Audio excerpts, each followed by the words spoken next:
ठीक है। Hello everyone, कैसे हैं आप लोग? गुड आफ्टरनून वसीम जी, राजरतन, गुड आफ्टरनून।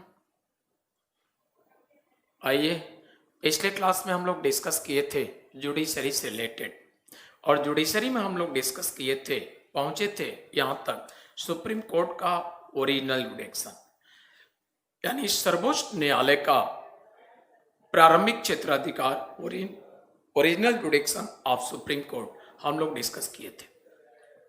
आज हम लोग डिस्कस करेंगे इस पर सुप्रीम कोर्ट के ओरिजिनल जुडिक्शन मूल क्षेत्राधिकार क्या होते हैं।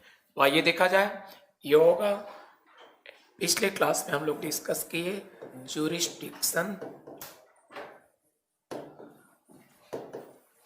jurisdiction and powers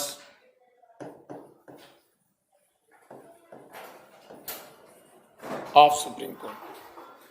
Jurisdiction and powers of Supreme Court.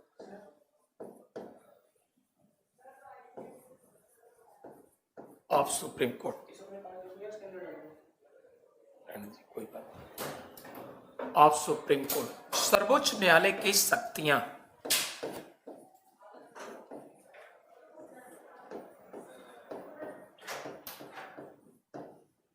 सर्वोच्च न्यायालय की शक्तियां एवं क्षेत्राधिकार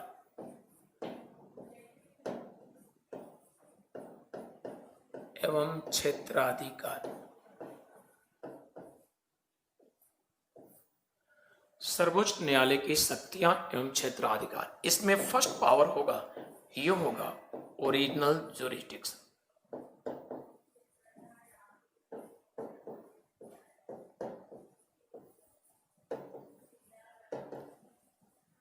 ओरिजिनल जुरिस्डिक्शन यानी मूल क्षेत्राधिकार,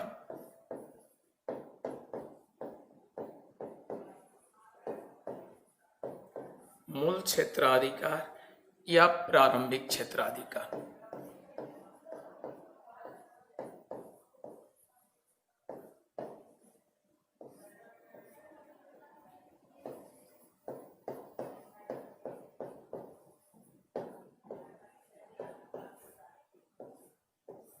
मूल क्षेत्राधिकार या प्रारंभिक क्षेत्राधिकार।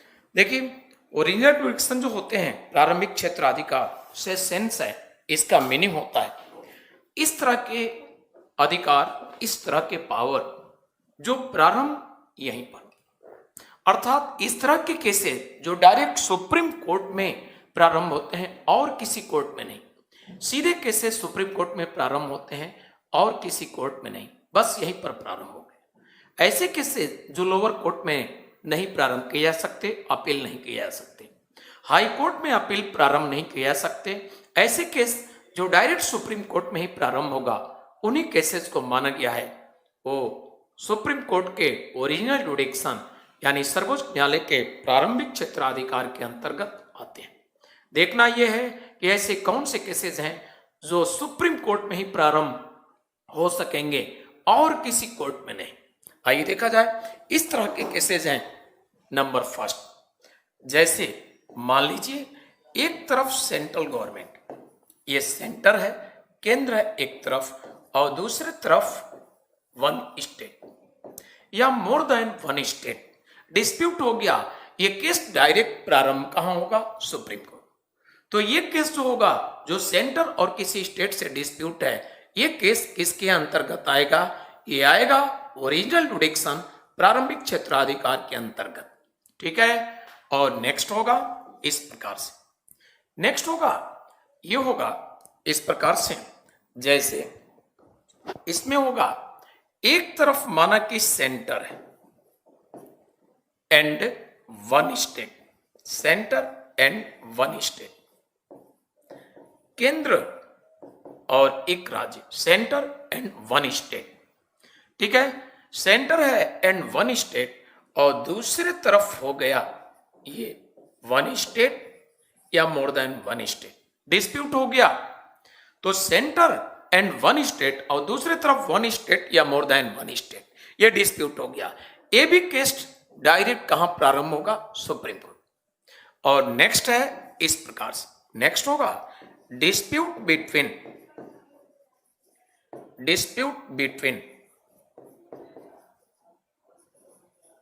बिटवीन टू और more than two state.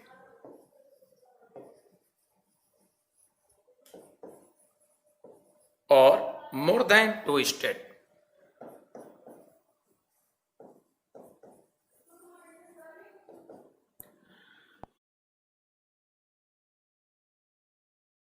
Dispute between two और मोर देन टू स्टेट्स, दो या दो से अधिक राज्यों के बीच विवाद।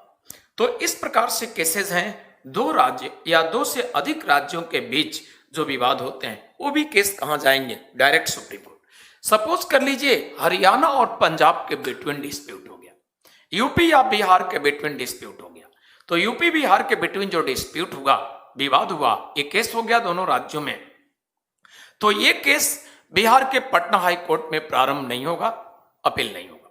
ये केस उत्तर प्रदेश के हाई कोर्ट इलाहाबाद में भी प्रारंभ नहीं होगा। ये केस यूपी और बिहार दो राज्यों में डिस्प्यूट है, इसलिए न पटना हाई कोर्ट न इलाहाबाद हाई कोर्ट ये केस डायरेक्ट प्रारंभ होगा कहां? Supreme court. तो इसलिए मैंने लिखा डिस्प्यूट बिटवीन टू और मोर देन टू स्टेट्स, दो या दो से अधिक राज्यों के बीच विवाद। तो इंडियन कॉन्स्टिट्यूशन का आर्टिकल 131 है, इसमें ओरिजिनल जुडिक्शन प्रारंभिक क्षेत्राधिकार की बात की गई है और यह व्यवस्था दिया गया है अंडर दिस ओरिजिनल जुडिक्शन के अंदर। कुछ और भी केसेज हैं जो डायरेक्ट सुप्रीम कोर्ट में प्रारंभ होंगे, जैसे इस प्रकार से प्रेसिडेंट के इलेक्शन से रिलेटेड कोई डिस्प्यूट है, तो डिस्प्यूट रिलेटेड टू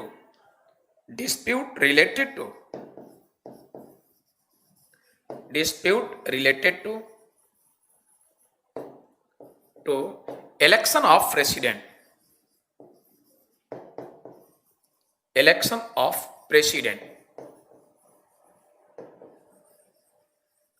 राष्ट्रपति के निर्वाचन से संबंधित विवाद।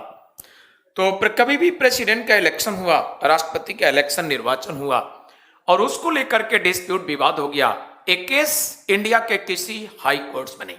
आप सभी जानते होंगे प्रेजेंट टाइम में आपके इंडिया कंट्री में 25 हाई कोर्ट, 25 उच्च न्यायालय, बट किसी भी उच्च न्यायालय में, किसी भी हाई कोर्ट में यह केस प्रारंभ नहीं होगा। यह केस सीधे प्रारंभ होगा, डायरेक्ट प्रारंभ होगा सुप्रीम कोर्ट दिल्ली सीधे, और वहीं डिसीजन इसका होगा।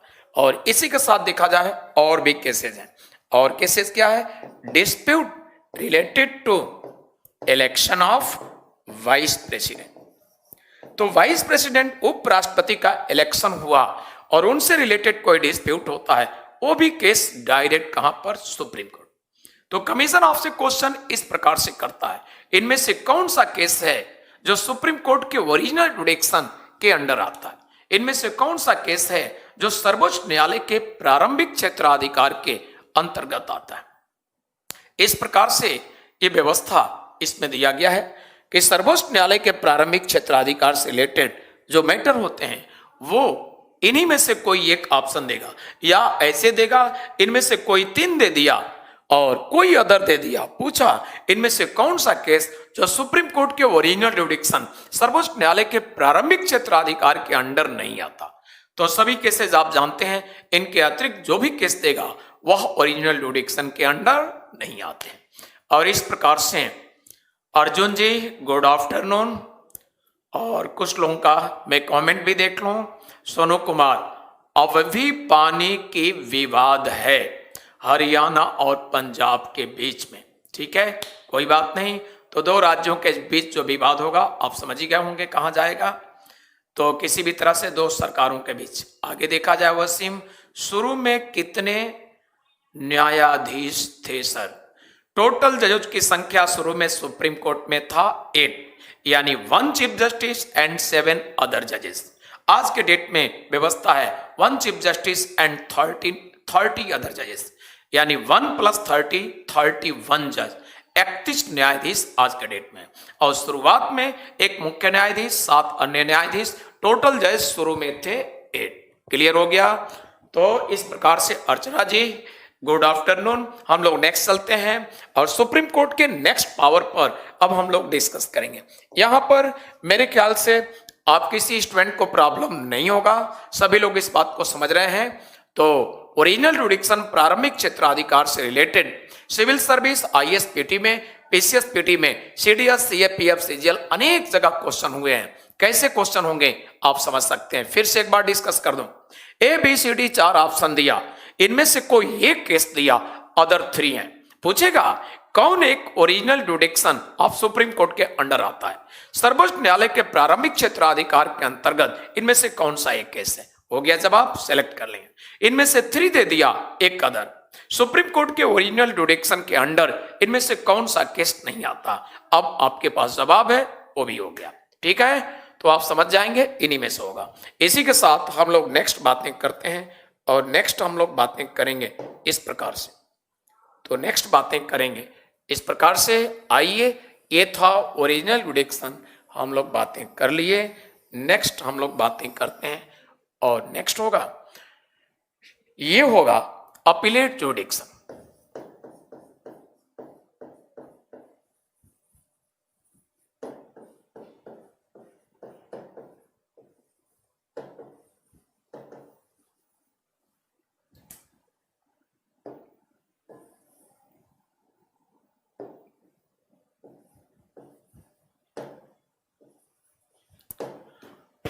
अपीलेट जुरिडिक्शन यानी अपीलीय क्षेत्राधिकार।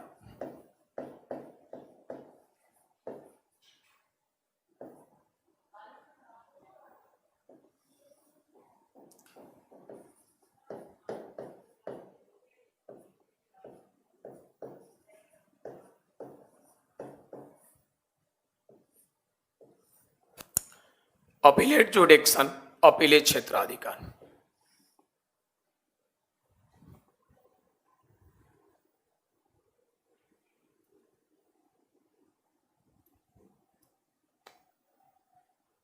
अपीलेट जुडिक्शन, अपीलीय क्षेत्राधिकार में जो केसेज होते हैं इस तरह से, किसी भी हाई कोर्ट्स में कोई केस था, डिसीजन हुआ और उनके दिए गए डिसीजन से, सुप्रीम कोर्ट के दिए गए ऑर्डर, हाई कोर्ट के दिए गए ऑर्डर डिसीजन से अगर कोई पर्सन, कोई व्यक्ति सेटिस्फाई नहीं, तो उसके अगेंस्ट आगे अपील करते हैं। और आगे का मतलब सुप्रीम कोर्ट। तो सभी 25 हाई कोर्ट्स के अगेंस्ट अपील हियरिंग करने के लिए ऑथोराइज है सुप्रीम कोर्ट। भारत के सभी 25 उच्च न्यायालय के अगेंस्ट अपील हियरिंग करता है सर्वोच्च न्यायालय, और इसी पावर को कहा गया है अपीलेट जुडिक्शन। क्लियर? अपीलेट जुडिक्शन के बाद हम लोग बातें करते हैं, नेक्स्ट होगा, और नेक्स्ट होगा, ये होगा रीट जुरिस्डिक्शन।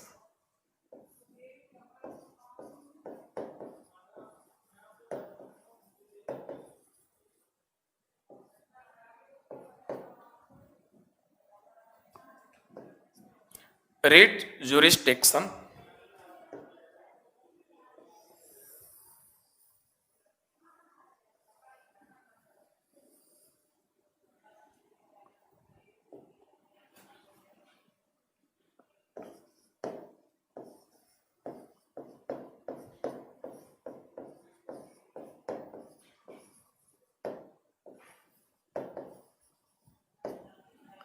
रीट जुडिक्शन न्यायाधीश क्षेत्राधिकार।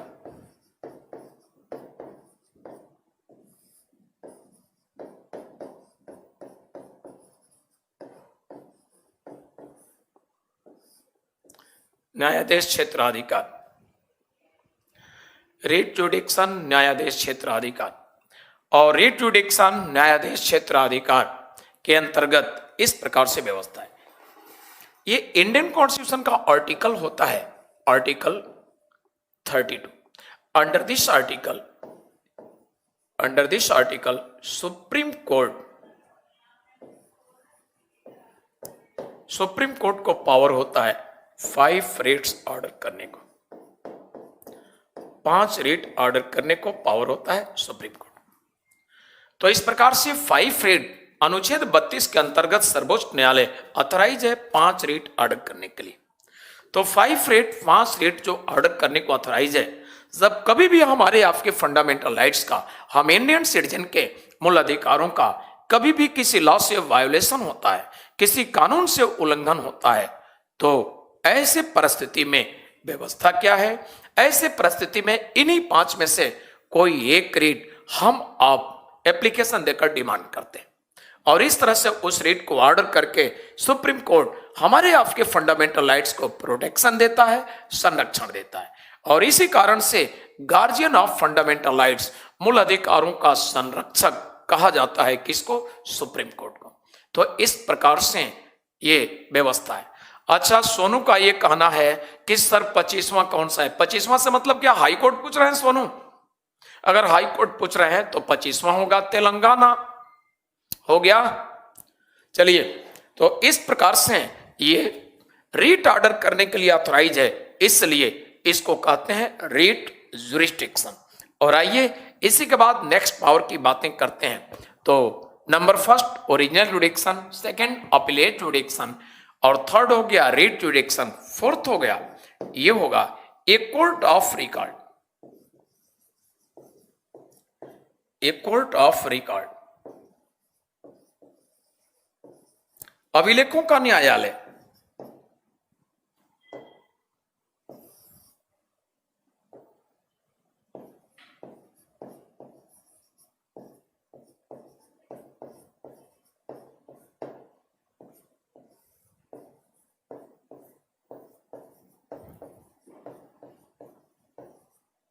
अभिलेखों का न्यायालय, ए कोर्ट ऑफ रिकॉर्ड। आइए देखा जाए इसमें व्यवस्था क्या है। ए कोर्ट ऑफ रिकॉर्ड अभिलेखों का न्यायालय, और ये कोर्ट ऑफ रिकॉर्ड अभिलेखों के न्यायालय की जो व्यवस्था है ये इस प्रकार से ये व्यवस्था है। ए कोर्ट ऑफ रिकॉर्ड अभिलेखों का न्यायालय यानी सुप्रीम कोर्ट जो भी ऑर्डर डिसीजन देता है, सर्वोच्च न्यायालय जो भी निर्णय करता है, जो भी ऑर्डर देता है, जो भी निर्णय होते हैं, इनके सारे ऑर्डर डिसीजन सारे रिकॉर्ड होते हैं।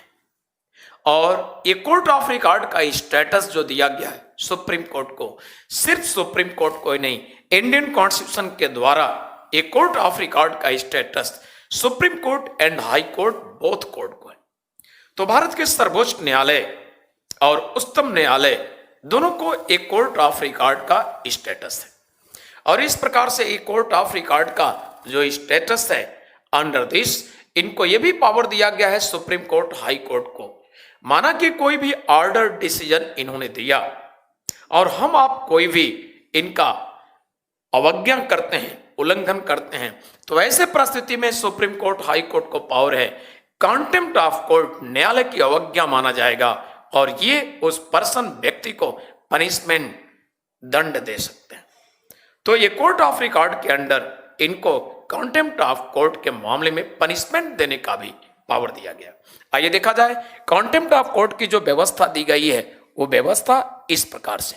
देखिए, ये कंटेम्प्ट ऑफ कोर्ट की जो व्यवस्था दी गई है इस प्रकार से है। कंटेम्प्ट ऑफ कोर्ट की व्यवस्था,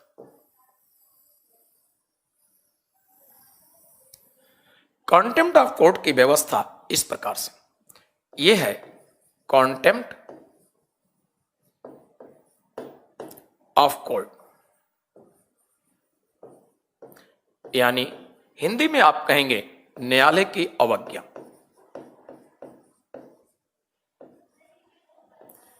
न्यायालय की अवज्ञा।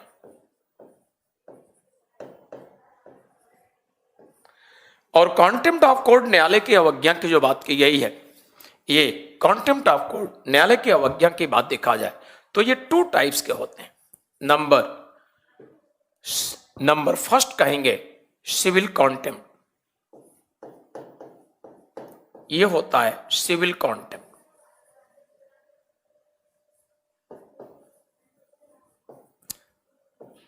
यानी दीवानी अवज्ञा, हिंदी में इसको कहा जाएगा दीवानी अवज्ञा।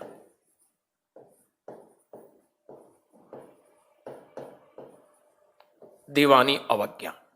और नेक्स्ट होता है, इसको कहा जाएगा क्रिमिनल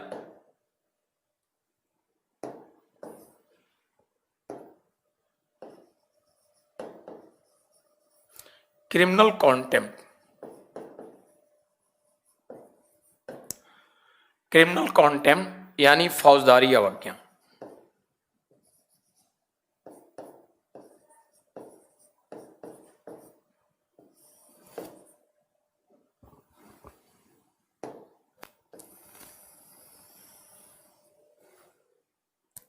फौजदारी अवज्ञा।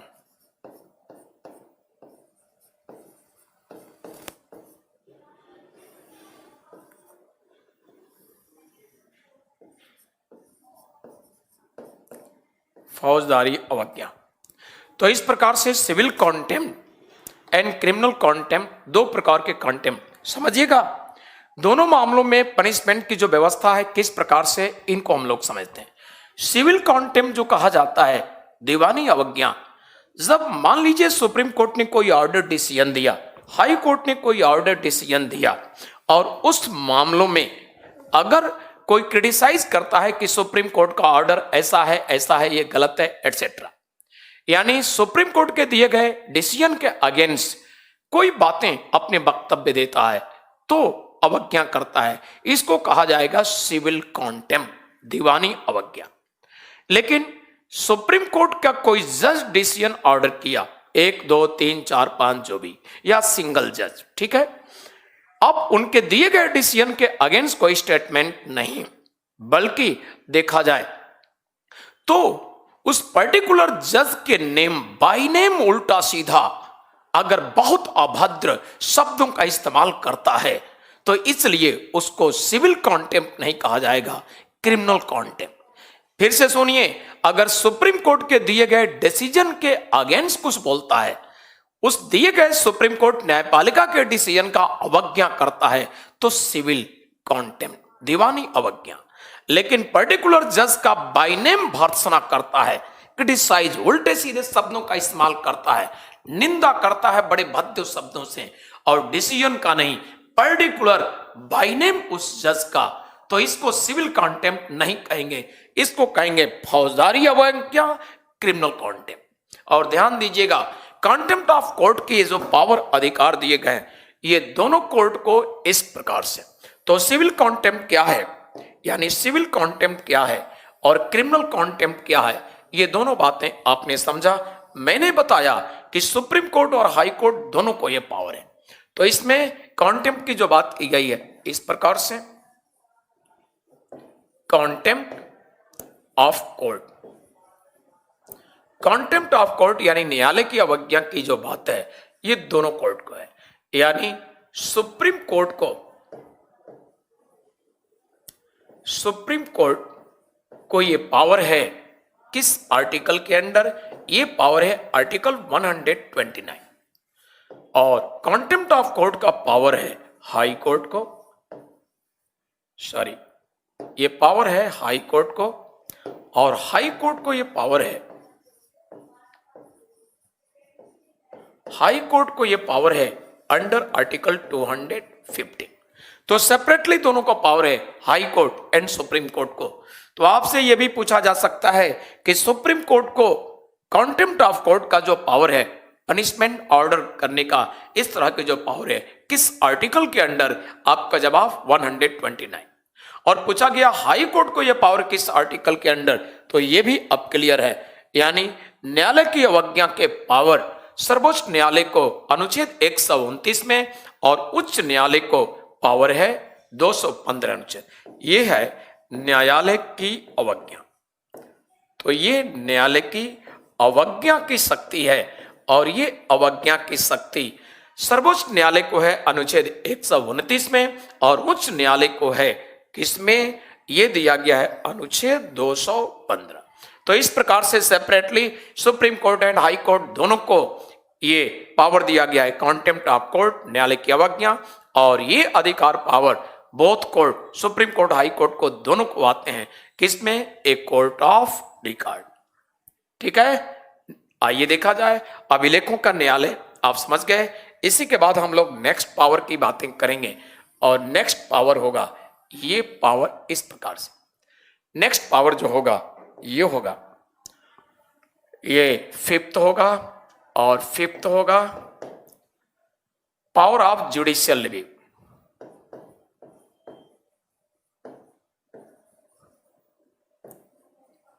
Power of judicial review.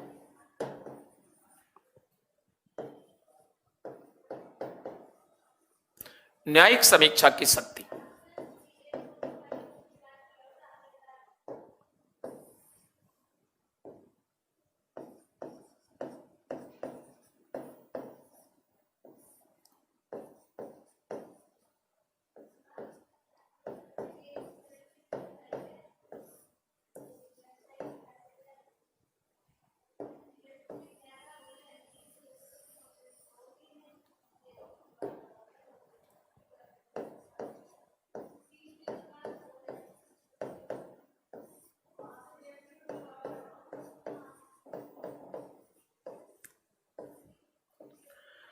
न्यायिक समीक्षा की शक्ति, आइए देखा जाए इसमें क्या व्यवस्था है। तो न्यायिक समीक्षा की शक्ति की जो व्यवस्था दी गई है, ये इसकी व्यवस्था है इंडियन कॉन्स्टिट्यूशन का आर्टिकल 137।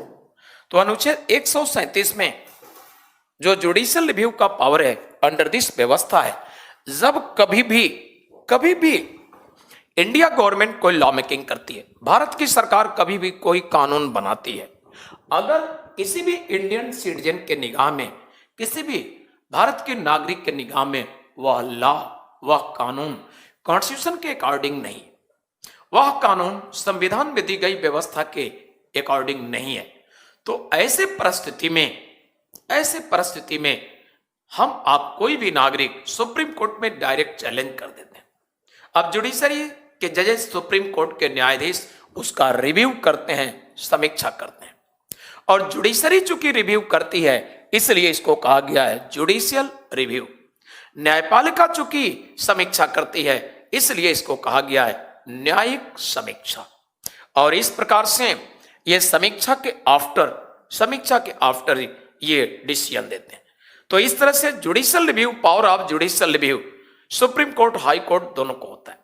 मैं आपको यहां याद इसलिए दिला रहा हूं क्योंकि हाई कोर्ट की पावर जब डिस्कस करूंगा तो वहां बताने की जरूरत नहीं होगी, आप समझ जाएंगे कि पावर ऑफ जुडिशियल रिव्यू जो सुप्रीम कोर्ट में व्यवस्था यहां भी है। एक कोर्ट ऑफ रिकॉर्ड, न्यायालय की अवज्ञा सुप्रीम कोर्ट वहां भी है। तो इस तरह से आर्टिकल भी दोनों का बता चुके हैं, ये हो गया 137 में दोनों की ये व्यवस्था है, यानी पावर ऑफ जुडिशियल रिव्यू। यानी पावर ऑफ जुडिशियल रिव्यू न्यायिक समीक्षा की शक्ति, एक ऐसी सुप्रीम कोर्ट को पावर है, एक इस तरह के अधिकार दिए गए हैं जो कोई भी गवर्नमेंट की लॉ अगर कॉन्स्टिट्यूशन के अकॉर्डिंग नहीं है, अंडर कॉन्स्टिट्यूशन नहीं है, तो supreme court and high court को ही मात्र ये पावर है, ये पावर लोअर कोर्ट को नहीं। तो ऐसे परिस्थिति में high court, supreme court decision देंगे और उस लॉ को कैंसिल कर देंगे, ये ऑर्डर देते हुए कि इंडियन कॉन्स्टिट्यूशन में जो प्रोविजन है इंडिया गवर्नमेंट के द्वारा तैयार किया गया, ये लॉ, कानून कॉन्स्टिट्यूशन में दिए गए प्रोविजन के अकॉर्डिंग नहीं। अब समझ गए होंगे। तो इस प्रकार से ये व्यवस्था दिया गया। दयानंद कुमार शर्मा जी लिख रहे हैं, जैसे राम रहीम बाबा। तो दयानंद जी, राम रहीम बाबा से मतलब हम समझ नहीं पाए। वेरी गुड, जरूर कोई थॉट होगा आपका। दयानंद जी प्लीज क्लियर कीजिए, थोड़ा डिटेल बोलिए। दयानंद जी, राम रहीम बाबा से मीनिंग मैं नहीं समझ पाया यहां पर। वसीम जी का तब तक विचार देख रहा हूं, तब तक दयानंद जी जल्दी कमेंट कीजिएगा डिटेल। वसीम जी बोल रहे हैं सर दीवानी, फौजदारी, अपीलिये, ये अपीलिये नहीं, अपीलेट जुरिडिक्शन में पढ़ाया गया था। अच्छा, चलिए ठीक है, आप जानते हैं, अच्छी बात है, पिछले क्लास में चर्चा किए थे तो आप जानते ही हैं। जल्दी बोलिए दयानंद जी, राम रहीम बाबा से यहां मीनिंग सेंस क्या है, क्या मीनिंग है दयानंद जी, थोड़ा डिटेल बोलिए, नहीं तो हम क्या समझ पाएंगे। दयानंद जी, राम रहीम बाबा के विषय में क्या जानना चाहते हैं? प्रेजेंट टाइम में तो राम रहीम जी जेल में गए, तो वसीम जी बोल रहे हैं, अच्छा अजीत जी बोल रहे हैं यही अमेरिका से लिया गया है सर। यस, बिल्कुल अजीत सही कर रहे हैं।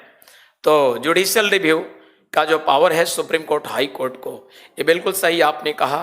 ये क्वेश्चन पूछे भी गए हैं, सीडीएस में भी पूछा गया है, पीसीएस में भी, कि पावर ऑफ जुडिशियल रिव्यू ये कहां से अडॉप्टेड है? आपका जवाब यूएस कॉन्स्टिट्यूशन, संयुक्त राज्य अमेरिका का संविधान, यूनाइटेड अमेरिकन कॉन्स्टिट्यूशन। ठीक है, बिल्कुल सही आपने कहा।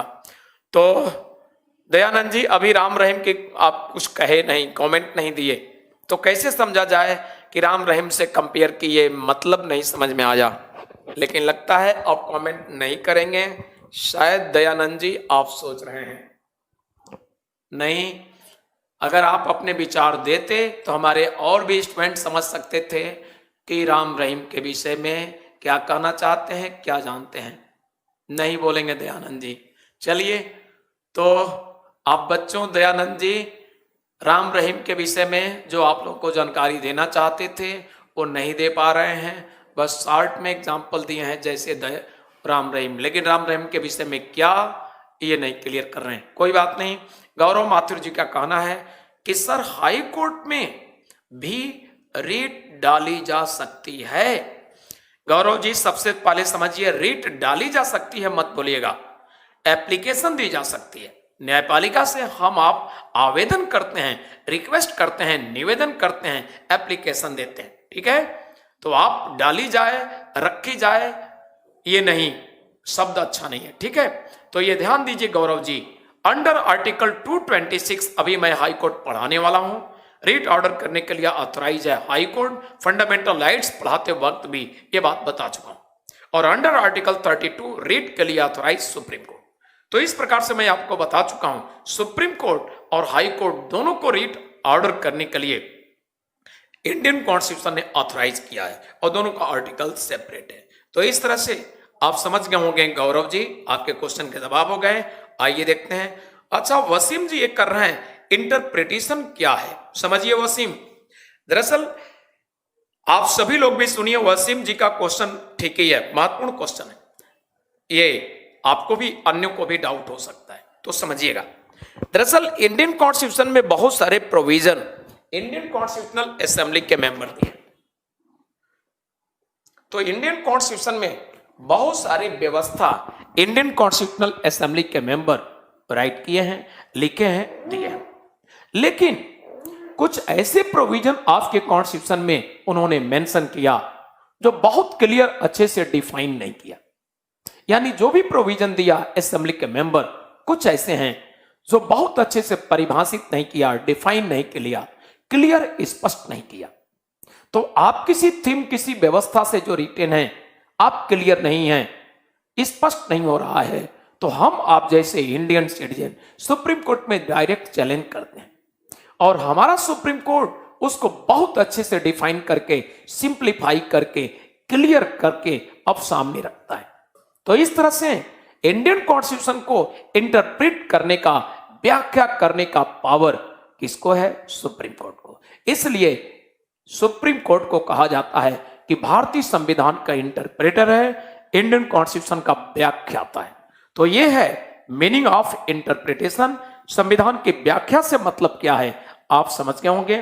फिर से मैं बता रहा हूं, जब कभी भारतीय संविधान के कोई ऐसा थीम, कोई ऐसा व्यवस्था जिसका मीनिंग क्लियर नहीं है, सिंपल सा नहीं दिखता, बड़ी कॉम्प्लिकेटेड है, क्लियर नहीं है, तो उसको लेकर हम आप भारत के नागरिक सुप्रीम कोर्ट में चैलेंज करते हैं और इस प्रकार से उस कॉम्प्लिकेसी, उस जटिलता को सिंप्लीफाई कर देता है, बहुत अच्छे से डिफिनेशन देकर क्लियर परिभाषित कर देता है सुप्रीम कोर्ट। और सुप्रीम कोर्ट के इसी वर्क को कहा जाता है क्या? Interpretation of Indian constitution.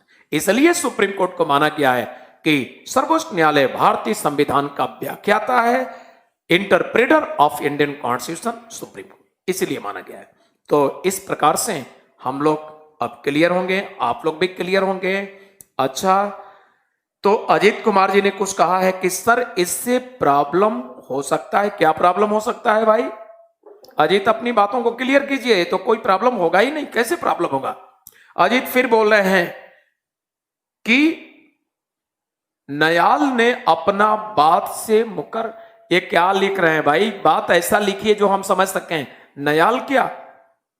निशान बोल रहे हैं कि सर जुडिशियल रिव्यू के लिए हमें सुप्रीम कोर्ट में चैलेंज करना जरूरी है क्या? तो जुडिशियल रिव्यू के लिए सुप्रीम कोर्ट, हाई कोर्ट कहीं जा सकते हैं, आपके घर थोड़ी होगा चैलेंज। चैलेंज होगा तो कोर्ट में ही होगा, तो बिना चैलेंज किए कहां होगा? और दयानंद जी कह रहे हैं सर राम रहीम बाबा के खिलाफ सुनाया गया फैसला में क्रिमिनल कोर्ट लागू होता है न। हाँ बिल्कुल सही बात है, क्राइम किया था तो क्रिमिनल तो होगा ही।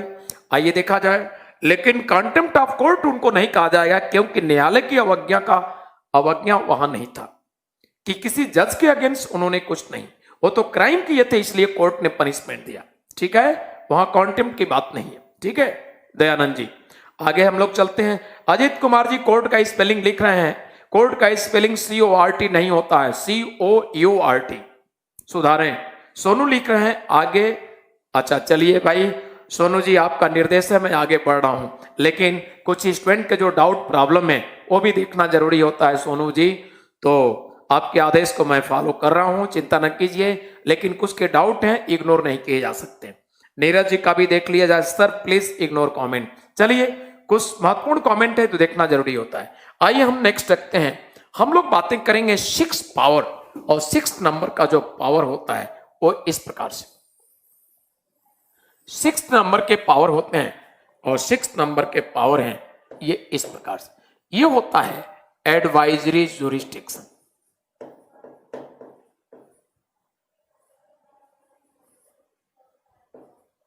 एडवाइजरी जुरिस्डिक्शन,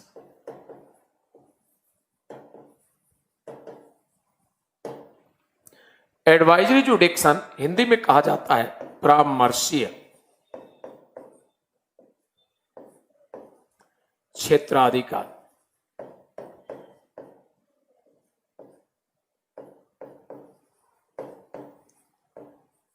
देखिए परामर्शी क्षेत्राधिकार की जो व्यवस्था दी गई है,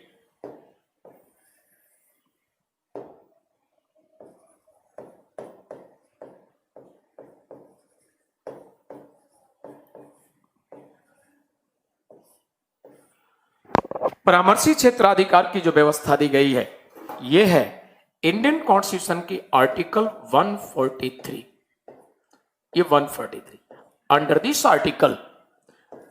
आर्टिकल सुप्रीम कोर्ट को पावर होता है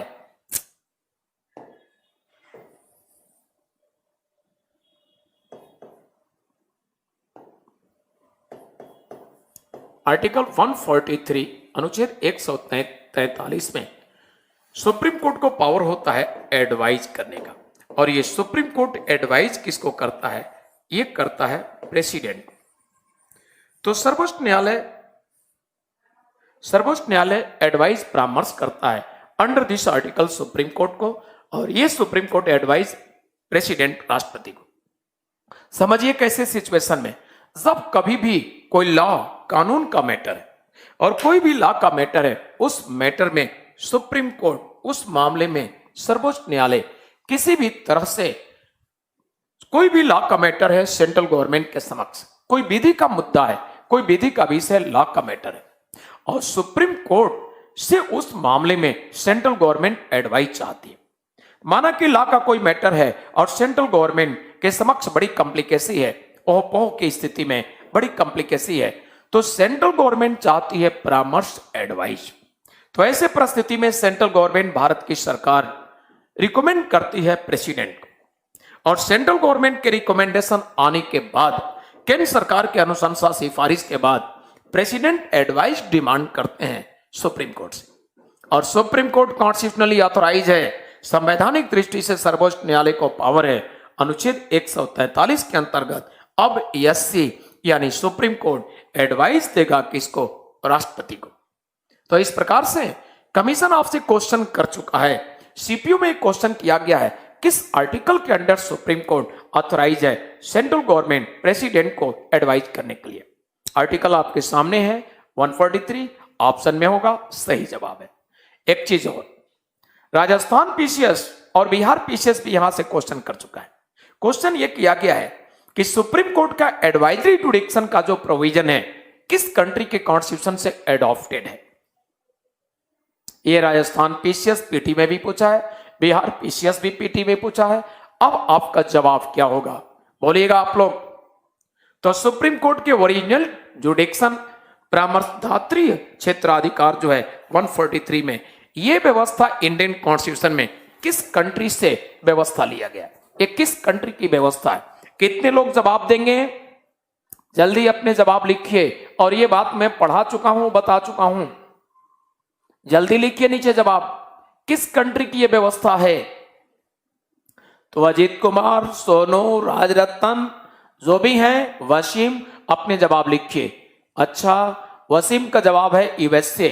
राजरत्न का भी जवाब अमेरिका। लिखते चलिए जल्दी जवाब। दयानंद का भी जवाब आ गया। चलिए जल्दी जवाब दीजिए सभी लोग, जल्दी जवाब जल्दी लिखें अपने। थोड़ा देख लूं कैसी पढ़ाई चल रही है। मैं ये बात बता चुका हूं, पढ़ा चुका हूं, लिखा चुका हूं, बता चुका हूं, चर्चा हो गया है, इसलिए आप लोगों से पूछ रहा हूं। नीरज का भी जवाब आ गया, अजीत का भी जवाब आ गया, राजरत्न, दयानंद, चलते चलिए जल्दी जवाब दीजिए। और लोग भी, सभी स्टूडेंट, गर्ल एंड बॉय, जो भी जानकारी है अपने जवाब दीजिए, ताकि मैं देख सकूं आप कितने सीरियस होकर पढ़ रहे हैं। घर में नोट्स रिवीजन करते हैं कि नहीं, वीडियो से रिवीजन सुनकर करते हैं कि नहीं, मुझे यही देखना है।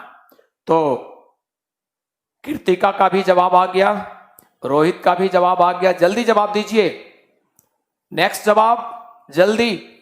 बस 2-3 मिनट, 2 मिनट का और टाइम दे रहा हूं। जिनको जवाब देना है अपने जवाब दीजिए जल्दी।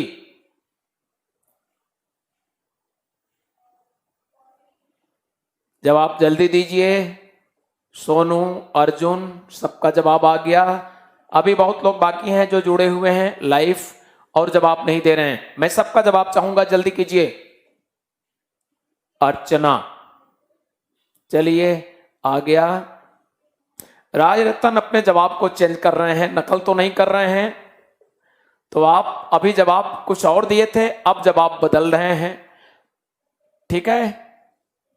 चलिए कोई बात नहीं, बदलते रहिए जवाब। जल्दी, जो भी बदलना हो जल्दी दीजिए, जल्दी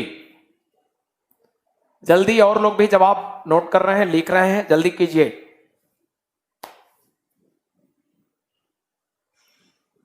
जल्दी कीजिए, 1 मिनट और टाइम है। जिनको जवाब देना है जल्दी दीजिए। नहीं, ध्यान दीजिए सभी लोग। मैंने सोर्सेज ऑफ कॉन्स्टिट्यूशन पढ़ाते वक्त, संविधान के स्रोत पढ़ाते वक्त मैंने बताया था कि कनाडा के संविधान से ये एडॉप्टेड है। तो कनाडा के संविधान से ये लिया गया है, समझ गए होंगे। तो कनाडियन कॉन्स्टिट्यूशन, कनाडा के संविधान से ये व्यवस्था लिया गया है, ठीक है। सही जवाब होगा कैनेडियन कॉन्स्टिट्यूशन। आप सभी समझ गए। और सोनू क्या लिख रहे हैं? संयुक्त राज्य अमेरिका। गलत जवाब है सोनू। तो बहुत लोग जवाब दिए हैं यूएसए, गलत जवाब है संयुक्त राज्य अमेरिका। यूएसए जो जवाब दिए हैं सभी जवाब गलत है। सही जवाब होगा कैनेडियन कॉन्स्टिट्यूशन। तो एडवाइजरी जुडिक्शन की व्यवस्था एडॉप्टेड कैनेडियन कॉन्स्टिट्यूशन से। आर्टिकल पूछ चुका है कई बार, आपका आर्टिकल होगा 143। और ये सभी क्वेश्चन रिपीटेड है, पीसीएस में, सीडीएस में, आईएएस में पूछे गए हैं। इसी के साथ आपका जवाब हो गया। हम लोग नेक्स्ट चलते हैं। तो एडवाइजरी जुडिक्शन आप समझ गए। दूसरी चीज, एडवाइजरी जुडिक्शन का पावर इंडिया के किसी हाई कोर्ट को नहीं है। एडवाइजरी जुडिक्शन का पावर अंडर आर्टिकल 143 सिर्फ और सिर्फ सुप्रीम कोर्ट को है। इस तरह से इन्हीं को पावर है, हाई कोर्ट्स को यह परामर्शी क्षेत्राधिकार नहीं है। क्लियर हो गया। तो सुप्रीम कोर्ट के सारे पावर हम लोगों ने डिस्कस किया। अब हम लोग डिस्कस करेंगे हाई कोर्ट, उच्च न्यायालय। आइए देखा जाए। तो अब हम लोग बातें करेंगे उच्च न्यायालय, हाई कोर्ट। तो आइए देखते हैं उच्च न्यायालय।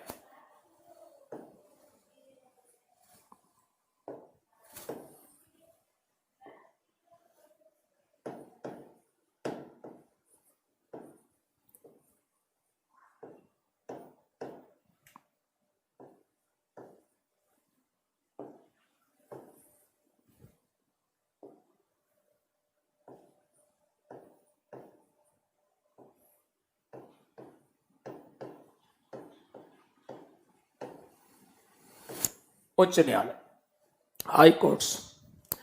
इंडियन कॉन्स्टिट्यूशन का एक आर्टिकल है, आर्टिकल 240।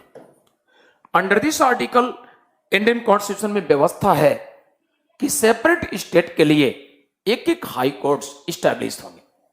तो भारत के संविधान के अनुच्छेद 214 में कहा गया है कि राज्यों के लिए पृथक पृथक एक एक उच्च न्यायालय स्थापित होंगे, स्टैब्लिश किए जाएंगे। ओरिजिनली कॉन्स्टिट्यूशन की व्यवस्था है। लेकिन कुछ और बातें समझिए। इंडियन कॉन्स्टिट्यूशन का एक आर्टिकल है 231। अंडर दिस प्रोविजन है 2 और मोर देन 2 स्टेट्स, 2 या 2 से अधिक राज्यों के लिए एक ही उच्च न्यायालय की स्थापना की जा सकती है।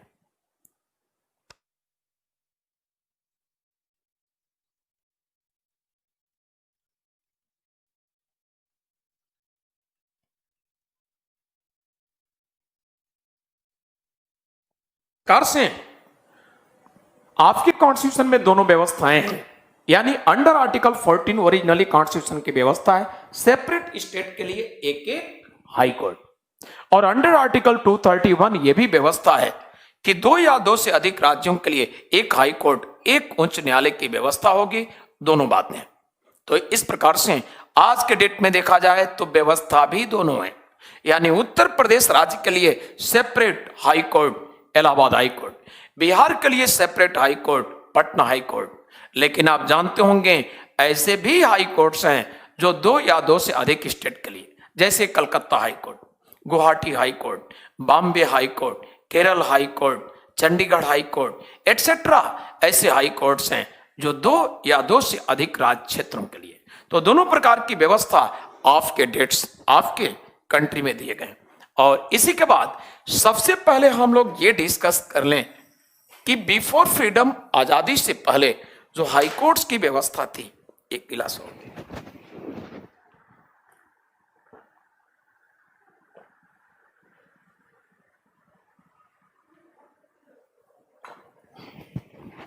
तो आजादी से पहले, बिफोर फ्रीडम, आजादी से पहले की बात किया जाए तो सबसे पहले हम लोग ये बात करें पीछे लौट करके कि इंडिया कंट्री में फर्स्ट टाइम हाई कोर्ट कब स्टैब्लिश हुआ। पहली बार भारत में उच्च न्यायालय की स्थापना हुई थी और ये हुई थी 1862। एंड 1862 3 हाई कोर्ट्स एक साथ स्टैब्लिश हुए। ये इस प्रकार से Calcutta high court,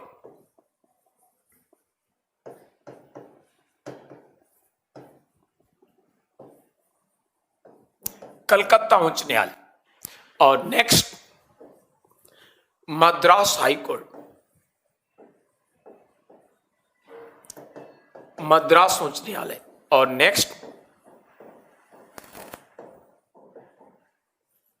Bombay high court, Bombay उच्च न्यायालय। तो इस प्रकार से 3 प्रकार के हाई कोर्ट स्टैब्लिश किए गए और Calcutta high court, Bombay high court और Madras high court, 3 high court एक साथ स्टैब्लिश हुए 1862 में। स्टैब्लिशमेंट से रिलेटेड कुछ और क्वेश्चन आपसे पूछे जाते हैं। आपसे पूछा जाएगा इन तीनों के बाद 4th हाई कोर्ट कब स्टैब्लिश हुआ, तो आपका जवाब होगा ये समय 1866। और तीनों के बाद 4th हाई कोर्ट जो स्टैब्लिश हुआ 1866 में, इस हाई कोर्ट का नाम इलाहाबाद हाई कोर्ट, और इलाहाबाद हाई कोर्ट स्टैब्लिश हुआ इन 1866। तो 1866 में 4था हाई कोर्ट स्टैब्लिश हुआ, 3 एक साथ हुआ 1862 में, और 4था हाई कोर्ट स्टैब्लिश हुआ 1866 में। तो इस प्रकार से ये इलाहाबाद हाई कोर्ट। और इसी के बाद हम लोग बातें करते हैं। दयानंद जी आप लिख रहे हैं 1864 में इलाहाबाद हाई कोर्ट, गलत नॉलेज है, सुधार लीजिए। सही जवाब है 1866। ठीक है, जहां भी पढ़े हैं गलत आप पढ़ लिए। तो इस प्रकार से स्टैब्लिशमेंट से रिलेटेड क्वेश्चन होते हैं।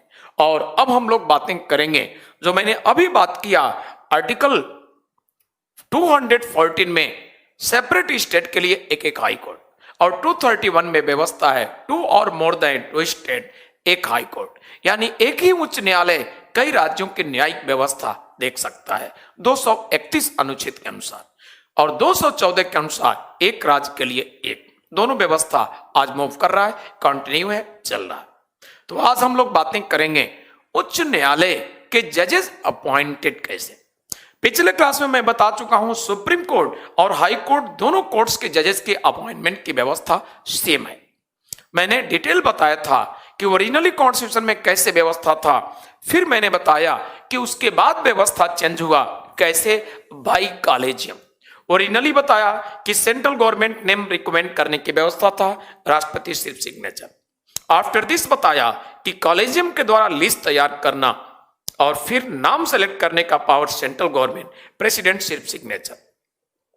उसके बाद नरेंद्र मोदी गवर्नमेंट ने 99th अमेंडमेंट के द्वारा national judicial appointment commission NJAC तैयार की है। यह सिर्फ रिकॉल करा रहा हूं, पिछले क्लास में डिस्कस कर चुका हूं।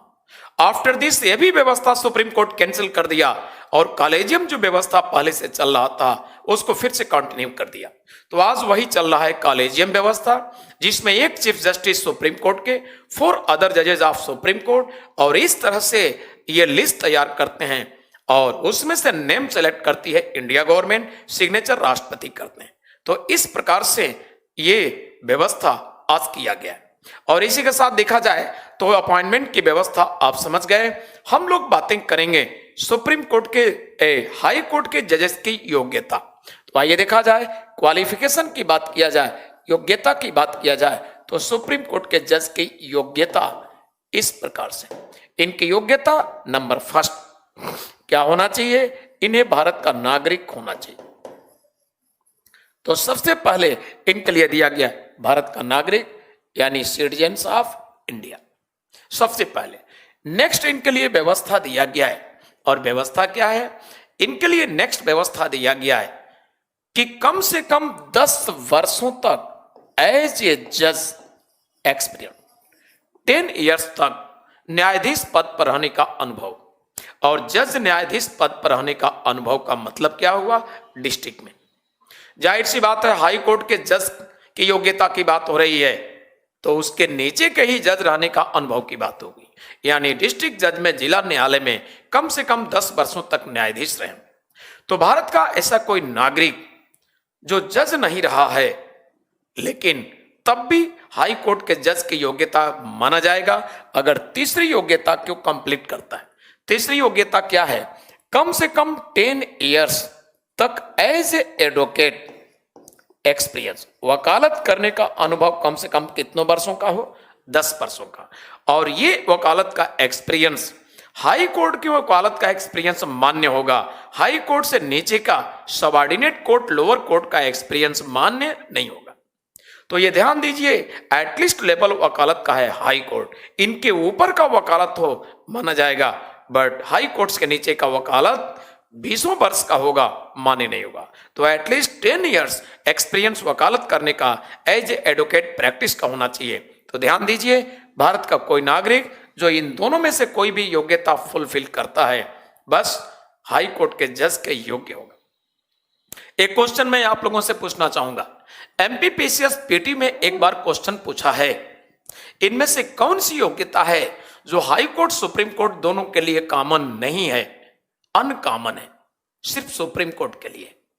आइए देखा जाए, ए ऑप्शन भारत का नागरिक होना चाहिए, बी ऑप्शन 10 इयर्स वकालत का एक्सपीरियंस हाई कोर्ट्स में, और तो ए मैंने बोला नागरिक और बी मैंने बोला 10 वर्ष वकालत का अनुभव, सी ऑप्शन माना जाना जूरिस्ट, और डी नन ऑफ दिस। आप लोग सोचकर बोलिएगा कौन सी योग्यता है जो कॉमन है हाई कोर्ट सुप्रीम, कौन सी योग्यता हाई कोर्ट सुप्रीम कोर्ट दोनों के लिए कॉमन नहीं है, सिर्फ सुप्रीम कोर्ट के लिए। फिर से मैं बोल रहा हूं एक बार, ए ऑप्शन भारत का नागरिक होना चाहिए, बी 10 वर्ष हाई कोर्ट्स में वकालत का अनुभव, और सी माना जाना जूरिस्ट, और डी नन ऑफ दिस। आपका सही जवाब इसमें होगा सी, यानी माना जाना जूरिस्ट। यहां पर देख रहे हैं 3 योग्यता है, सुप्रीम कोर्ट में मैंने 4 बताया, वही चौथा अनकॉमन है, इनमें नहीं है। यह एमपीपीसीएस पीटी का क्वेश्चन है। क्लियर? तो आप भी जवाब दे सकेंगे जब नोट्स में या हमारे वीडियो में जब ये सुनेंगे योग्यता की बातें तो जरूर कैच कर लेंगे। इनमें 3 ही है, उसमें 4 योग्यता, और लास्ट योग्यता इसमें कॉमन नहीं, मेंशन नहीं। भारत का नागरिक 10 वर्ष वकालत दोनों में कॉमन है। तो आप समझ जाएंगे अनकॉमन यानी सिर्फ सुप्रीम कोर्ट के लिए एक ही है, जूरिस्ट होना। क्लियर? तो योग्यता भी हो गया। अब हम लोग बातें करें हाई कोर्ट के जज के लिए ओथ की व्यवस्था कैसे। तो उच्च न्यायालय के न्यायाधीश जब अपॉइंटेड होते हैं बाई प्रेसिडेंट, तो इनके लिए व्यवस्था क्या है? ओथ शपथ दिलाने की। अब बताइए, सुप्रीम कोर्ट के जज की ओथ शपथ की व्यवस्था मैंने किसके द्वारा बताया? मैंने बताया बाई प्रेसिडेंट। तो हाई कोर्ट के जज की व्यवस्था कैसे होगा? इनके न्यायाधीश की ओथ शपथ की व्यवस्था है गवर्नर ऑफ रिलेटेड स्टेट। मान लीजिए इलाहाबाद हाई कोर्ट में चीफ जस्टिस अपॉइंट हुए, अदर जज अपॉइंट हुए, तो उनको ओथ कराने की जिम्मेदारी according to constitution Allahabad high court UP का हाई कोर्ट है, इसलिए यूपी के गवर्नर के द्वारा ओथ दिलाए जाएंगे, शपथ दिलाई जाएगी। अब आप क्लियर हो गए? तो इस प्रकार से संबंधित राज्य के राज्यपाल के द्वारा इन्हें शपथ दिलाने की व्यवस्था है, और राज्यपाल शपथ दिला देंगे। आफ्टर दिस अब अपने जिम्मेदारी को ये संभालेंगे एज ए जज ऑफ हाई कोर्ट। कोई दिक्कत किसी को समझने में? तो आपने देखा ओथ भी हो गया, इनकी योग्यता भी हो गई। कुछ और बातें समझिए। कभी भी मान लीजिए हाई कोर्ट के जज रिटायर्ड हो गए, उनका पोस्ट वैकेंट हो गया और न्यू जज गवर्नमेंट ने अपॉइंट नहीं किया, तो ऐसे परिस्थिति में व्यवस्था है, काम अफेक्टेड हो रहा है, तो राष्ट्रपति क्या करेंगे? एडिशनल जज अपर न्यायाधीश नियुक्त कर देते हैं ताकि वर्कलोड ना बढ़े। आपको याद होगा सुप्रीम कोर्ट में मैंने बताया था जब जजों की कमी होती है रिटायर्ड होने पर, न्यू अपॉइंटमेंट नहीं हुए, तो ऐसे परिस्थिति में मैंने बताया कि सुप्रीम कोर्ट का चीफ जस्टिस एडहॉक जज नियुक्त करता है। लेकिन ये पावर कॉन्स्टिट्यूशन ने हाई कोर्ट के चीफ जस्टिस को नहीं दिया है, यानी हाई कोर्ट में जज के पोस्ट वैकेंट होने पर हाई कोर्ट के चीफ जस्टिस के द्वारा एडहॉक जज अपॉइंट करने का कॉन्स्टिट्यूशन व्यवस्था नहीं दिया है। यानी हाई कोर्ट में जजेस की कमी होने पर, एब्सेंसी होने पर, पोस्ट वैकेंट होने पर यह व्यवस्था है बाई प्रेसिडेंट एडिशनल जजेस ऑफ हाई कोर्ट अपॉइंट करने को, और ये परमानेंट नहीं होते, अस्थायी होते। टोटल जज जो परमानेंट है उनमें इनकी काउंटिंग नहीं होती, बट जब तक काम करेंगे हाई कोर्ट के जज का सैलरी वेतन पाएंगे, पावर हाई कोर्ट के जज का होगा। क्लियर? तो यहां कंफर्म हो गए आप, यानी हाई कोर्ट का चीफ जस्टिस एडहॉक जज अपने हाई कोर्ट में अपॉइंट करने के लिए ऑथराइज नहीं है, जबकि सुप्रीम कोर्ट का चीफ जस्टिस जजेस पोस्ट वैकेंट होने पर, कमी होने पर ऑथराइज है, वो प्रेसिडेंट के परमिशन से हाई कोर्ट में एडहॉक जज, सुप्रीम कोर्ट में एडहॉक जज अपॉइंट करेगा। Clear?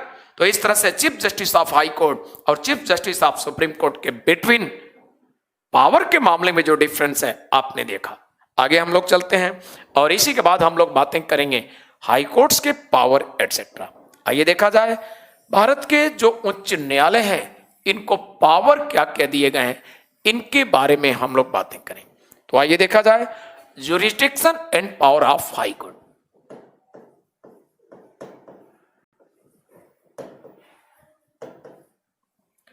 Jurisdiction and power of high court.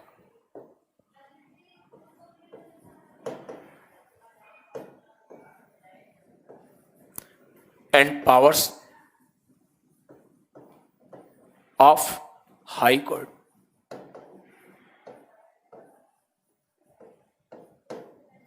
उच्च न्यायालय की शक्तियां एवं क्षेत्राधिकार।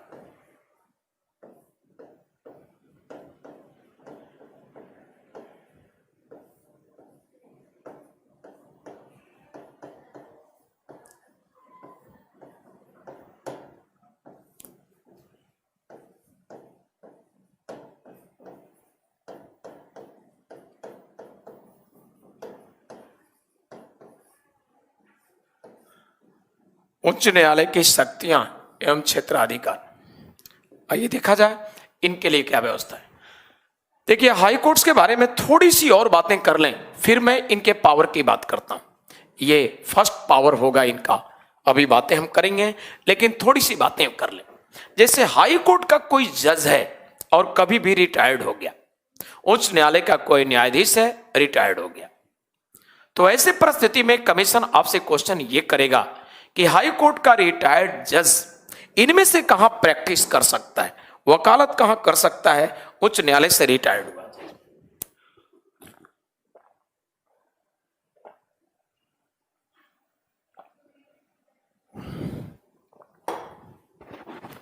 तो कमीशन आपसे क्वेश्चन करता है कि हाई कोर्ट का जज किसी भी हाई कोर्ट से रिटायर्ड हो गया है,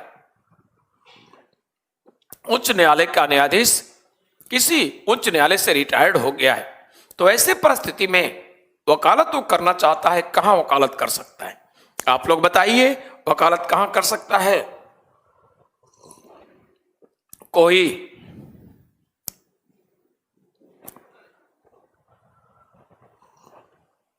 क्या है राजरतन जी आपका कमेंट?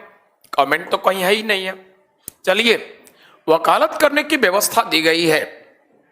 हाई कोर्ट से रिटायर्ड होने के बाद यह वकालत करेगा सुप्रीम कोर्ट में, और वकालत करेगा उस हाई कोर्ट में जहां पर जज नहीं रहा है। आप जानते होंगे, कोई एक व्यक्ति किसी हाई कोर्ट में जज रहा है, माना कि उसका ट्रांसफर हुआ तो दूसरे हाई कोर्ट में, यही हो सकता है मैक्सिमम। अब आपके कंट्री में 2 ही हाई कोर्ट नहीं है 25 में, यानी 23 जो हाई कोर्ट शेष हैं, उसमें हाई कोर्ट का रिटायर्ड जज शेष अदर हाई कोर्ट में वकालत कर सकता है। और कहां वकालत कर सकता है? Supreme court.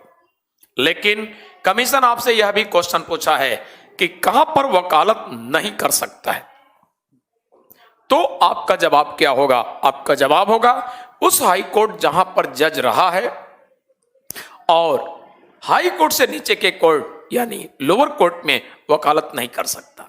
तो एक तो उस हाई कोर्ट में जहां जज रहा, दूसरा लोअर कोर्ट।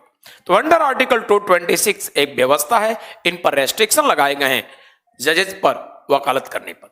सुप्रीम कोर्ट का जज अगर रिटायर्ड हो चुका है तो उनके लिए वकालत के चांसेस नहीं है, क्योंकि सुप्रीम कोर्ट से बड़ा कोई कोर्ट नहीं होता, नहीं इनको वकालत का चांस है। आइए, इस प्रकार से आप हाई कोर्ट के जज के लिए जानते होंगे, इनके रिटायर्ड होने का जज जो दिया गया है ये कितना है? 62 ईयर्स। और सुप्रीम कोर्ट के जज का रिटायर्ड होने का एज कितना है? 65 ईयर्स। तो इस प्रकार से ये व्यवस्था दिए गए हैं। और इसी के साथ अब हम लोग हाई कोर्ट्स के पावर की बात देखते हैं। पावर नंबर फर्स्ट होता है और ये होता है ओरिजिनल ज्यूरिसडिक्शन। ये है ओरिजिनल ज्यूरिसडिक्शन।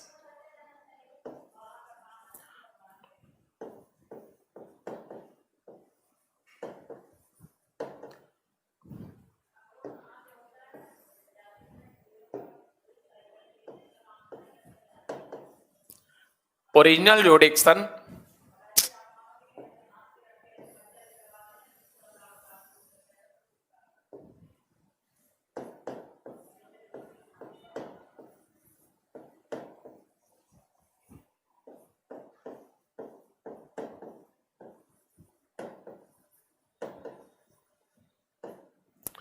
मूल क्षेत्र अधिकार।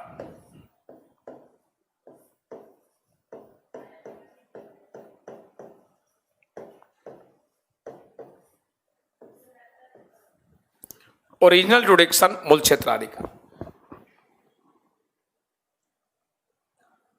तो मैंने आप लोगों से अभी बताया कि ओरिजिनल ज्यूरिसडिक्शन प्रारंभिक क्षेत्राधिकार के अंडर ऐसे केसेज आते हैं जो डायरेक्ट सुप्रीम कोर्ट में ही प्रारंभ होते हैं, वही केसेज आते हैं ओरिजिनल ज्यूरिसडिक्शन के under.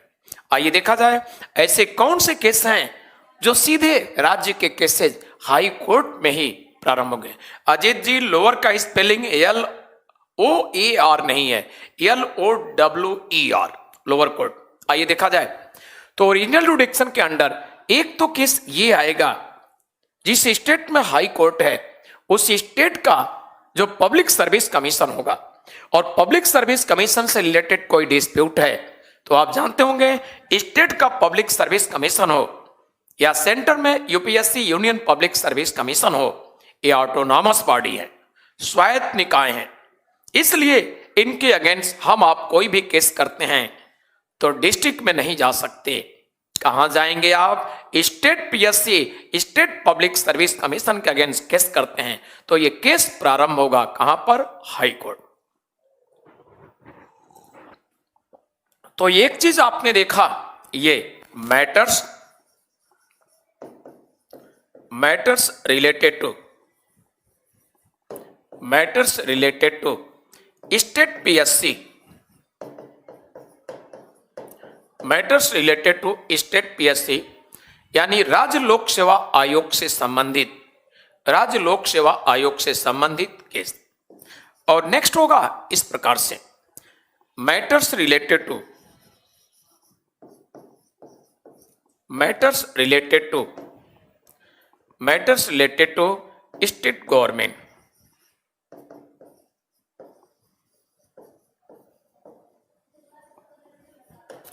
Matters related to state government, तो राज्य सरकार से संबंधित विषय, इस तरह से ये व्यवस्था दिया गया। तो नेक्स्ट होगा राज्य सरकार से संबंधित।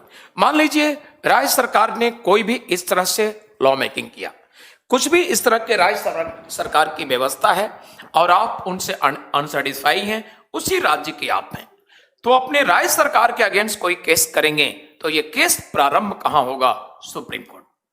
यानी राज्य सरकार के अगेंस्ट लोअर कोर्ट, तहसील, डिस्ट्रिक्ट में आप केस नहीं कर सकते। इस प्रकार से ये हाई कोर्ट का ओरिजिनल जुडिक्शन होगा। तो इस तरह से जो भी केसेस होते हैं वो ओरिजिनल जुडिक्शन के अंडर आते हैं। और ओरिजिनल जुडिक्शन के बाद अब हम लोग बातें करेंगे नेक्स्ट पावर, और नेक्स्ट पावर होगा, ये होगा इस प्रकार से, ये होगा नेक्स्ट अपीलेट जुडिक्शन।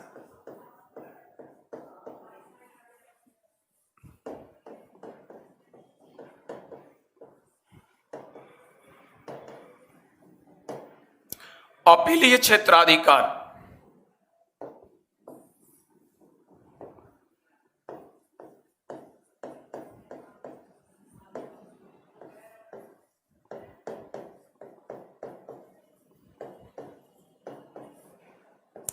अपीलीय क्षेत्राधिकार, अपीलेट जुडिक्शन।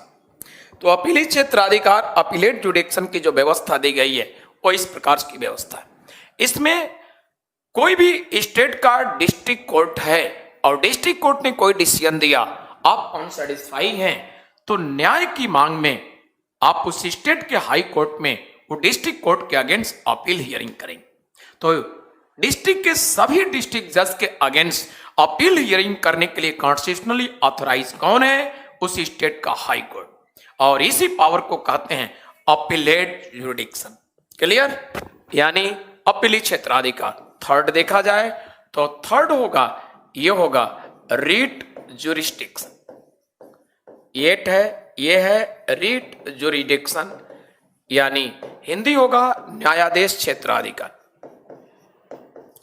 रीट जुडिक्शन, न्यायाधीश क्षेत्राधिकार। और समझेंगे अभी मैंने बताया कि सुप्रीम कोर्ट को रीट ऑर्डर करने का पावर है अंडर आर्टिकल 32, और हाई कोर्ट को रीट ऑर्डर करने का पावर है अंडर आर्टिकल 226। तो अंडर दिस आर्टिकल भारत के सभी हाई कोर्ट को कॉन्स्टिट्यूशन ऑथराइज किया है रीट ऑर्डर करने के लिए। Under this high courts writ order करते हैं, कितने रेट? ये होंगे 5 रेट्स। तो 5 रेट ऑर्डर करने के लिए हाई कोर्ट्स को पावर होता है और ये रीट ऑर्डर करते हैं। तो इस तरह से एसएससी कमीशन ने भी एक बार क्वेश्चन किया है कि हाई कोर्ट्स कॉन्स्टिट्यूशनली ऑथराइज हैं रीट ऑर्डर करने के लिए अंडर विच आर्टिकल? आपका जवाब होगा आर्टिकल 226। इसी प्रकार से देखा जाए तो सुप्रीम कोर्ट रीट ऑर्डर करने के लिए ऑथराइज है under which article? Question CPU में भी पूछा गया है, आपका जवाब है। लेकिन अब रीट से संबंधित जो क्वेश्चन होंगे, एक एक रीट से संबंधित, ये सीडीएस भी पूछा है, पीसीएस, आईएएस, बहुत सारे क्वेश्चन यहां से मेंस में भी राइटिंग करने को दिए गए हैं। आपसे पूछा गया है कि हैवियस कॉर्पस पर 50 वर्ड में लिखिए। बहुत महत्वपूर्ण होते हैं ये 5 रीट्स। यूपीएससी आईएएस मेंस में भी पूछा है कि मैंडेमस पर 25 वर्ड में लिखिए, 100 वर्ड में लिखिए, और पीटी में तो क्वेश्चन होते ही हैं। और आर्टिकल डायरेक्ट सीपीओ में भी पूछा गया है किस आर्टिकल के under high court writ order करने के लिए ऑथराइज है। सुप्रीम कोर्ट, हाई कोर्ट दोनों को भी देख रहे हैं, दोनों में डिफरेंस भी मैं बता चुका हूं। अंडर आर्टिकल 226 हाई कोर्ट जो रीट ऑर्डर करने के लिए ऑथराइज है, सिर्फ फंडामेंटल राइट्स के वायोलेशन के मामले में ही हाई कोर्ट रीट ऑर्डर करने के लिए ऑथराइज नहीं, अदर मैटर में भी ऑथराइज है, रीट ऑर्डर करेगा। लेकिन सुप्रीम कोर्ट को ऑर्डर रीट ऑर्डर करने का पावर जो आर्टिकल 32 में है वो सिर्फ और सिर्फ फंडामेंटल राइट्स के वायोलेशन के केस में रीट ऑर्डर कर सकता है। अदर मैटर में सुप्रीम कोर्ट को अंडर आर्टिकल 32 रीट ऑर्डर करने का पावर नहीं है। क्लियर? ये डिफरेंस है हाई कोर्ट सुप्रीम कोर्ट दोनों के पावर के मामले में, यानी 32 और 226 में डिफरेंसेस क्या है आपने समझा। इसी के बाद देखा जाए तो रीट जुडिक्शन सुप्रीम कोर्ट का भी हम लोग डिस्कस किए थे, हाई कोर्ट का भी खत्म हो गया। अब हम लोग हाई कोर्ट के नेक्स्ट पावर की बात करते हैं और नेक्स्ट पावर होगा ये होगा a court of record. A court of record यानी अभिलेखों का न्यायालय।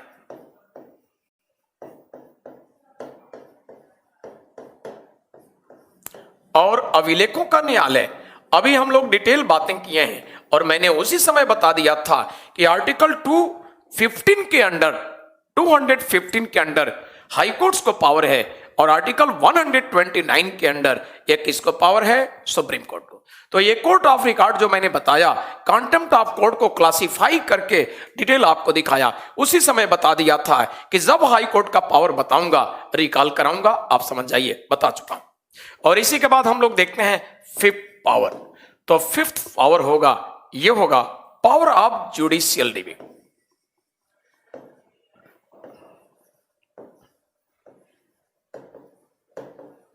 पावर ऑफ जुडिशियल रिव्यू न्यायिक समीक्षा की शक्ति।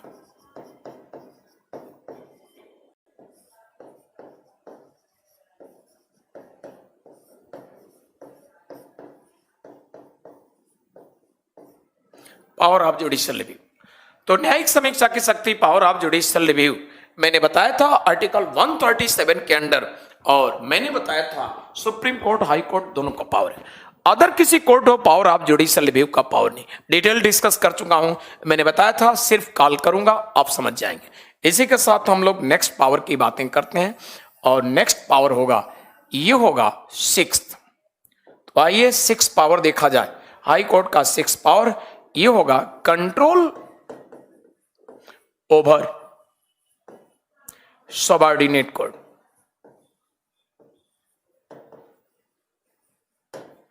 कंट्रोल ओवर सबऑर्डिनेट कोर्ट, अधीनस्थ न्यायालयों पर नियंत्रण।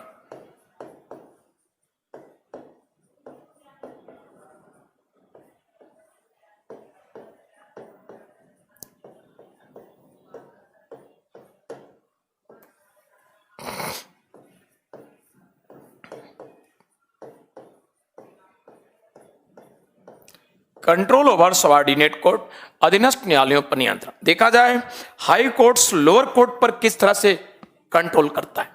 दरअसल आप सभी को मैं गवर्नर पढ़ाते वक्त भी डिस्कस किया था, डिस्ट्रिक्ट जजेस of any state appointed by related state governor. किसी भी राज्य में जिला न्यायाधीश जो होते हैं उस राज्य के राज्यपाल के द्वारा नियुक्त होते हैं, बट राज्यपाल जो जिला न्यायाधीश को नियुक्त करते हैं स्वयं से पावर नहीं, राज्यपाल इस काम को करने में उस रिलेटेड स्टेट के हाई कोर्ट का भी कंसल्ट होता है और by consultation of high court district जज के अपॉइंटमेंट में कंट्रोल होता है हाई कोर्ट का।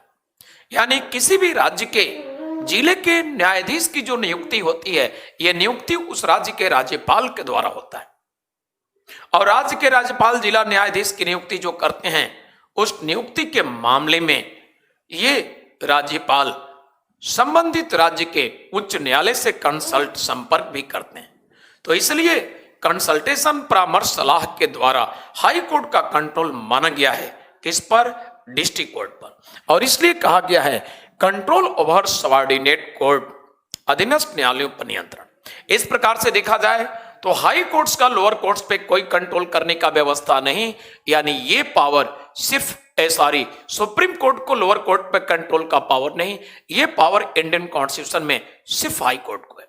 तो कंट्रोल ओवर सबऑर्डिनेट कोर्ट का पावर सिर्फ हाई कोर्ट्स को, सुप्रीम कोर्ट को नहीं है। और इसी के बाद नेक्स्ट पावर की बात हम लोग करते हैं। नेक्स्ट पावर होगा सेवेंथ, ये होगा सुपरवाइजरी जुरिडिक्शन।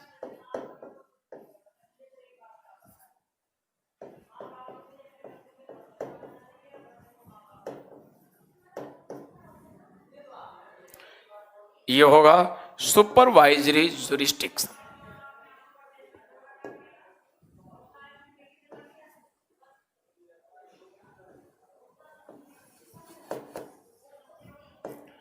पर्यवेक्षी क्षेत्राधिकार,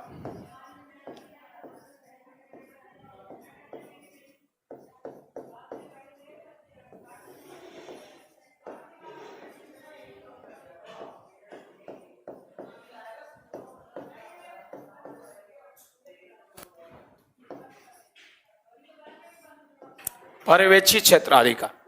तो सुपरवाइजरी जुरिस्डिक्शन, पर्यवेक्षी क्षेत्राधिकार की जो बात दी गई है, इसमें हाई कोर्ट लोअर कोर्ट पर सुपरविजन करता है, पर्यवेक्षण करता है, और हाई कोर्ट किस तरह से लोअर कोर्ट पर सुपरविजन पर्यवेक्षण करता है, इनके बारे में समझना है।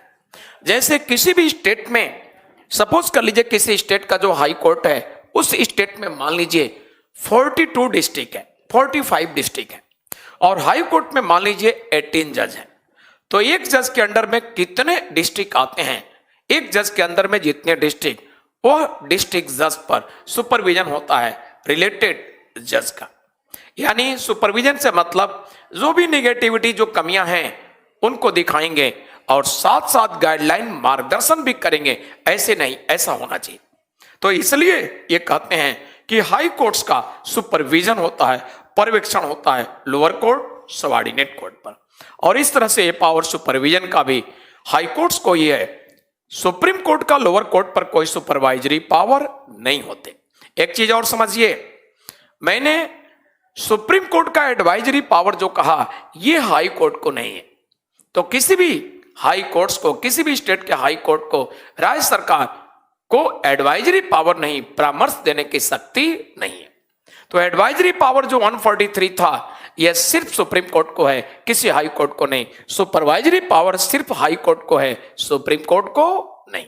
इसी के साथ हम लोग सारे पावर पर डिस्कस किए। ये था हाई कोर्ट्स के पावर। और इसी के बाद अब हम लोग डिस्कस करेंगे सबऑर्डिनेट कोर्ट यानी लोअर कोर्ट। आइए देखा जाए, ये होगा सबऑर्डिनेट कोर्ट।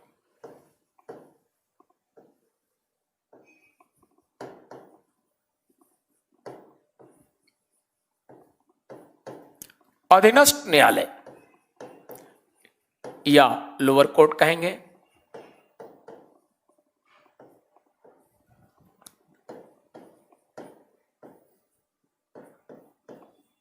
तो सबऑर्डिनेट कोर्ट या लोअर कोर्ट, तो हम लोग बातें करेंगे लोअर कोर्ट की जो व्यवस्था दी गई है।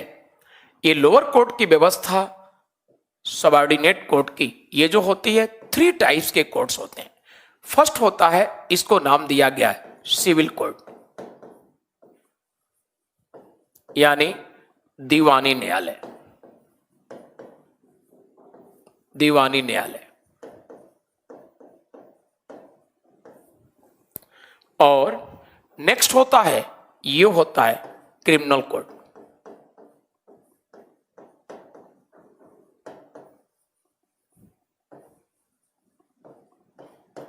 यानी फौजदारी न्यायालय।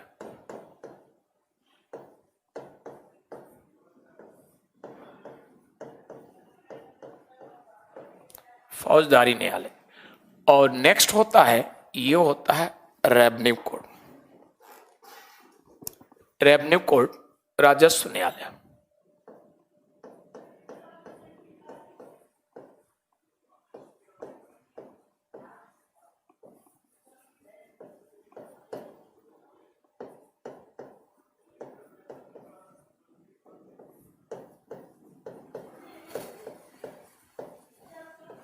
राजस्व न्यायालय।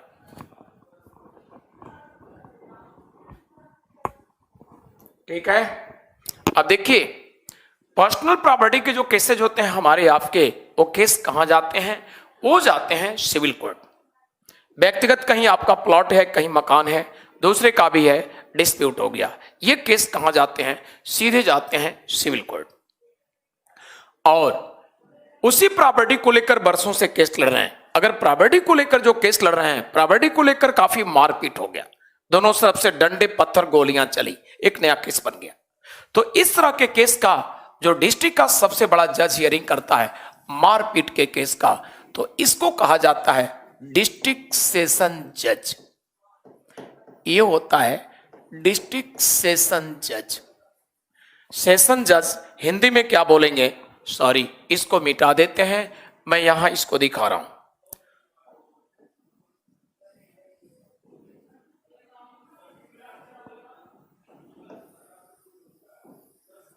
तो इसको कहते हैं डिस्ट्रिक्ट सेशन जज। इस तरह के केस का जो हियरिंग करते हैं इनको बोला जाता है सेशन जज, यानी जिला सत्र न्यायाधीश।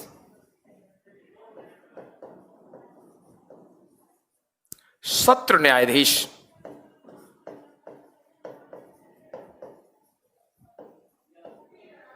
ये,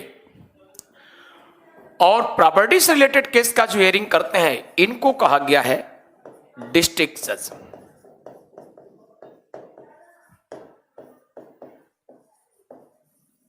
जिला न्यायाधीश,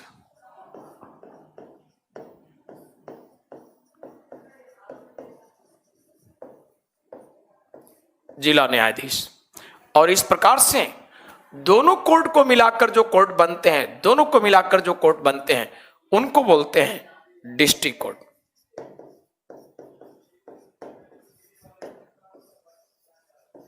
इनको बोलते हैं जिला न्यायालय।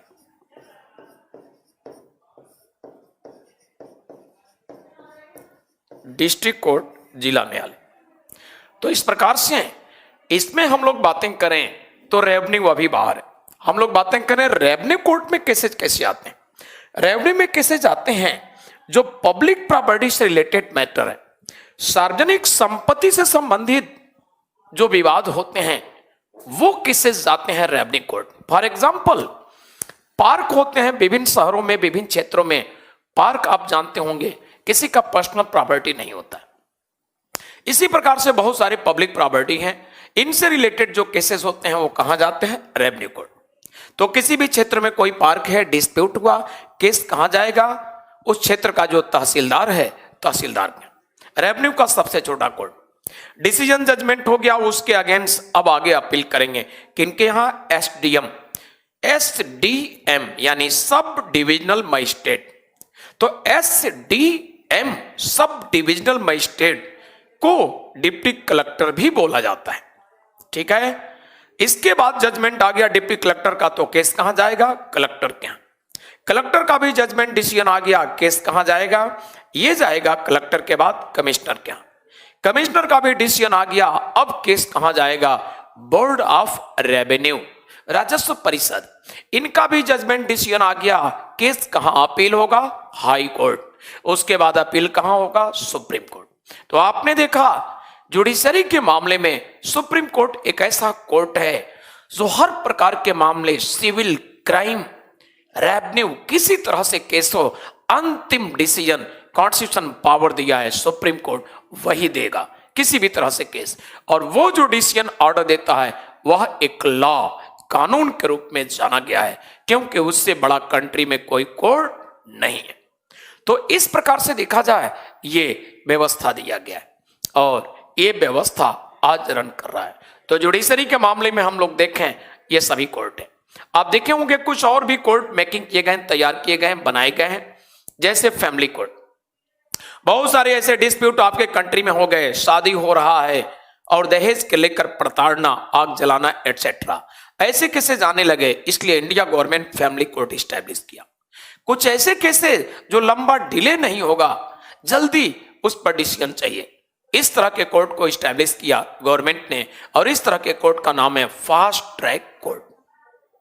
नेक्स्ट, इसी प्रकार से देखा गया कुछ और भी कोर्ट, जो आप कहीं से कुछ यंत्र मशीन खरीदे, कुछ सामान खरीदे, या तो डुप्लीकेट दिया, कुछ भी खरीदे वस्तु यंत्र, या तो डुप्लीकेट दिया या रियल प्राइस से कई गुना प्राइस लिया, तो ऐसे में आप कंप्लेन लेकर जाते थे और दुकानदार जो सेलर है उसने आपको कोई कंपनसेशन, कोई सुविधा नहीं दे रहा। तो ऐसे परिस्थिति में बहुत सारे कंज्यूमर, उपभोक्ता परेशान। इंडिया गवर्नमेंट ने इनके लिए एस्टैब्लिश किया कंज्यूमर कोर्ट, उपभोक्ता न्यायालय। तो इस तरह से ओरिजिनली कॉन्स्टिट्यूशन में तो व्यवस्था ये थे, लेकिन बाद में हमारे सोसाइटी, कंट्री में समस्याएं बढ़ती गई, न्यू न्यू कोर्ट स्टैब्लिश होने लगे।